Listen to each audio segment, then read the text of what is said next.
Unknowingly of what happened to Elsa, Anna, Kristoff, and Sven arrive at the castle. Anna's condition has grown worse, a chill coursing through her, and more of her hair is turned white. Several of the castle staff escort her in. She looks back at Kristoff and Sven leave. Anna is brought to Hans, and she tells him that he has to kiss her to save her.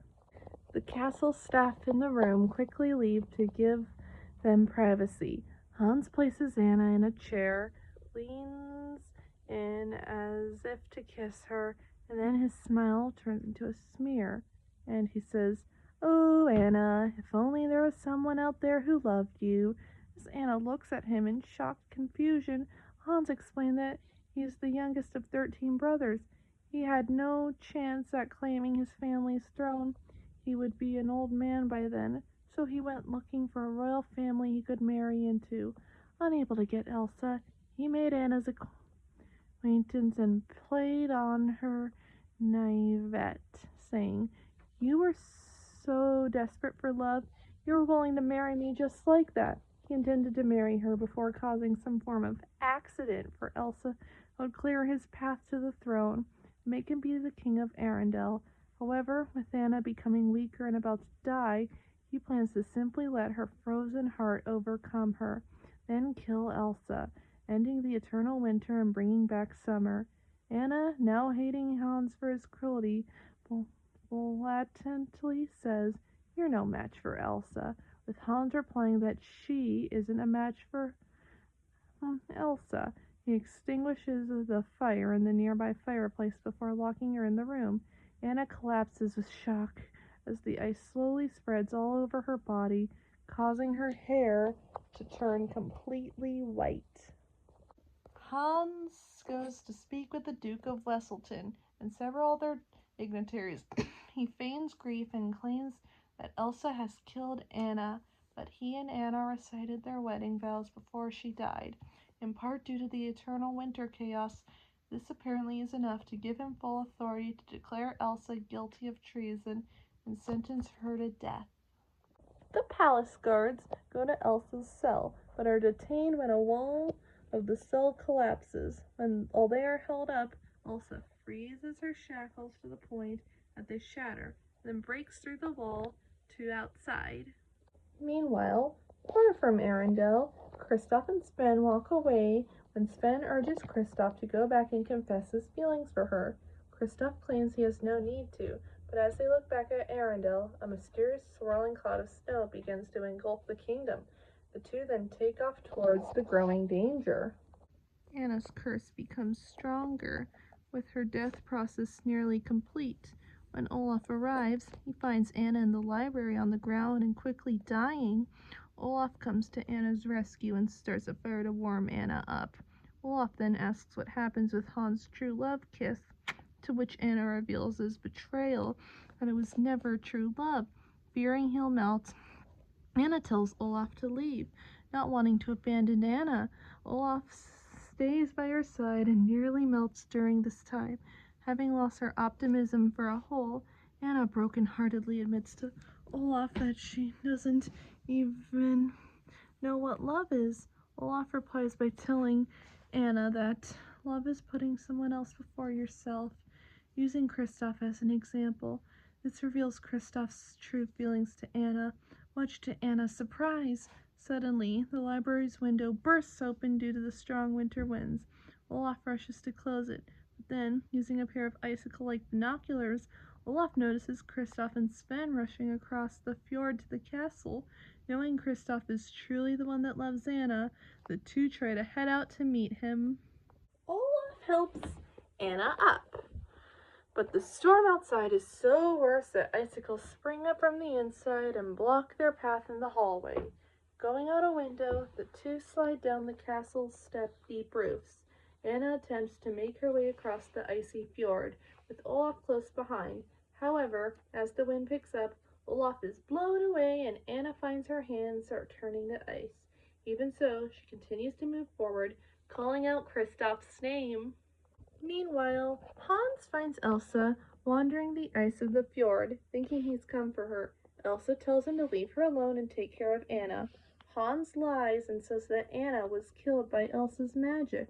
The pain of this causes Elsa to collapse, the snow in the air suddenly hanging in stillness. This then gives Kristoff and Anna the chance to reach each other, but at that moment, Anna hears a sword being drawn at a short distance away. In horror, Anna sees Hans about to strike his sword at Elsa, rips her torso off. With seconds to choose between saving her own life or Elsa's life, Anna takes one last look at Kristoff and runs towards Elsa. Just as Hans is taking a swing at Elsa, Anna steps in front of him and freezes solid. Hans's sword makes contact with Anna's frozen form, shattering and breaking it, and a sudden shockwave throws him brutally backward and knocks him unconscious. Olaf, Kristoff, and Sven arrive seconds later. Seeing Anna turned frozen solid, Elsa breaks down in tears, hugging her sister. No one is sure what to say when Anna's icy form begins to change and gain color. Soon enough, suddenly melts back to normal because her sacrifice to save Elsa is considered an act of true love. Elsa realizes that love is the key to control her powers, and with one move, she's able to melt all the snow on the ground in a matter of seconds, including the surrounding snow, revealing that they are on top of a ship. Olaf, overjoyed, smiles with glee, but the summer heat starts to melt in. Elsa restores him and gives him a small flurry cloud to hover over his body and keep his body temperature below freezing temperature, finally allowing him to experience summer at all its wonders.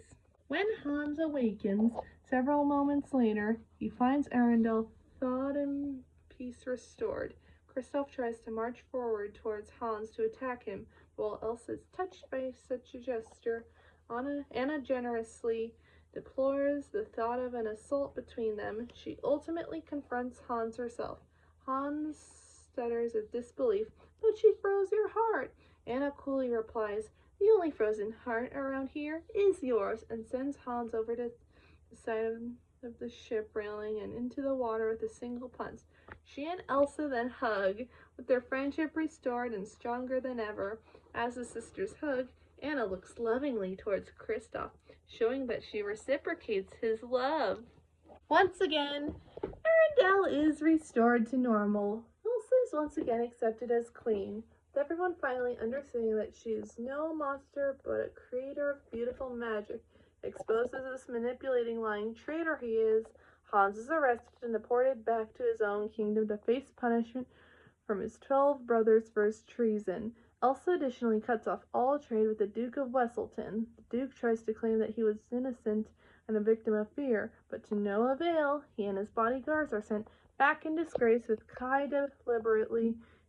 He keeps on calling the Duke's kingdom Weaseltown to annoy him. Elsewhere, Anna leads a blindfolded Kristoff to the docks, though briefly runs him into a lamppost. She removes the blindfold and gives Kristoff a new sled, and reveals that Elsa has named him the official ice master for the kingdom, and so he can be with Anna. He attempts to decline both the sled and the title, too modest to accept, but Anna points out that this is a direct order from the queen.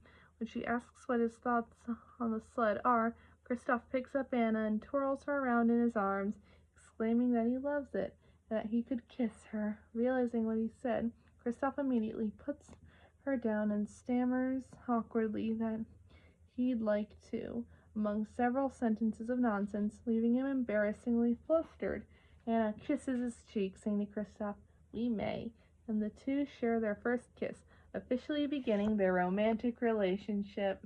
Elsa creates an ice rink in one of the castle courtyards and promises to never shut the castle gates ever again. And Elsa and Anna both knew that nothing would ever come between them again as well. Elsa gifts Anna a pair of ice skates made out of snow and ice. Anna is delighted, but tells Elsa that she can't skate. Elsa delightfully and playfully helps her, and she's later joined by Olaf. Everybody in the village happily skates on Elsa's ice rink.